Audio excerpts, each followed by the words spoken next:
got Luke here. He had his eyes open a second ago, but no, he seems calm and relaxed. Oh.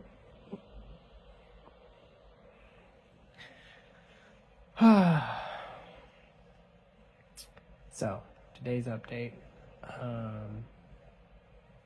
We had the CARE conference, which is just a group of different doctors and oncologists telling us what the plan is. And we also got the results back from the biopsy. What we had thought it was going to be, obviously, was neuroblastoma. That's what everyone thought. That's a rare cancer, but relatively common at tier 4 hospitals. So while rare, they're pretty familiar with it. And so that's kind of what they figured it was, because it had a lot of the markers. However, when they did the tests, they actually came back with, I guess, round cell sarcoma, which is much, much, much rarer. We talked to the surgeon, and he's done sarcomas, but he's never done a round cell sarcoma, and he basically said, you know, you could go to another hospital and maybe find a surgeon who's done it once. Like, you're not going to find an experienced surgeon who's done it a bunch of times, whereas like neuroblastoma, we talked to the surgeon the other day, and he's like, I did like 8 a year. So, you know, obviously much more confident about that. This one is a lot rarer. The main takeaways that we got from them is they want to do more imaging on him, because now that they know it's a sarcoma, not neuroblastoma, they're more concerned about it having spread to other areas. So they're going to do a lot of imaging tomorrow evening, probably, checking for like in his brain and other areas, just to make sure it's all in one spot. That's kind of our first gate. If it's all in one spot, that's obviously much easier and better to treat than if it is all over the place. I'm hopeful that it is just in the one spot and nowhere else. We haven't seen anything, and he's acting super normal. So if it's anywhere else, it's not gotten crazy yet. But yeah, so that's one thing.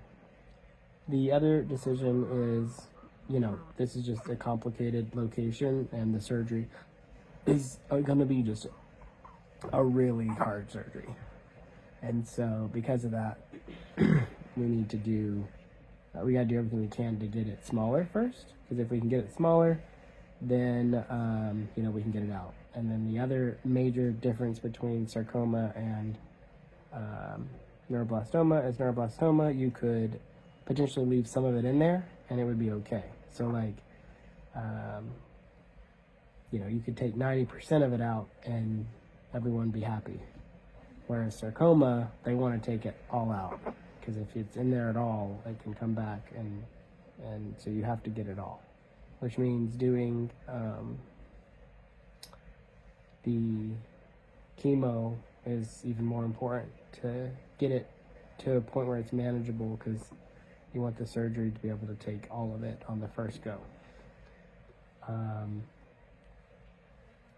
There is another test that's out there right now, which is to basically determine what kind of sarcoma tumor it is. And there is a low possibility, but there is at least a possibility that it will be one of the types that can be treated by the newer forms of chemo. So there's a newer form of chemo that they've come up with some strains of tumors, not all. That's the thing. It's like, they didn't give me any percentages, but the feeling I get is there's like, you know, 10% where they've gotten much better chemo treatments where they can just go after those. And then there are others which they haven't gotten that kind of chemo treatment developed yet. and you're just back to regular chemo. So the hope is we'll get lucky, and this particular tumor just happens to be made up of the same kind of cells of another kind of tumor that they already have a treatment for. The feeling I get is that's a bit of a wish, but we'll see. So hopefully we get lucky, which that just means that the treatment will be much better for him. But if it's not, then it'll be regular chemo. And then the other thing is, instead of it being a neuroblastoma chemo, which is, I guess, less dosage, right? Still had to do it, but not as bad. This would be more traditional, because this is a pretty aggressive cancer, and so they have to be pretty aggressive to try to go after it. So, all the complete opposite of what we were expecting and wanting to hear.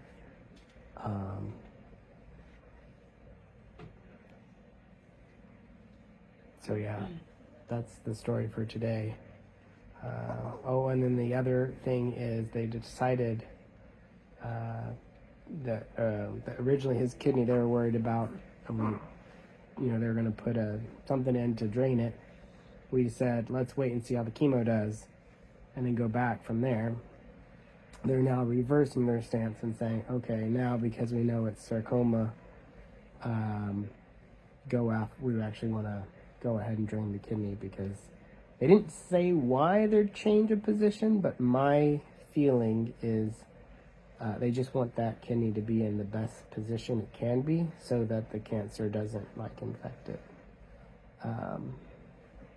So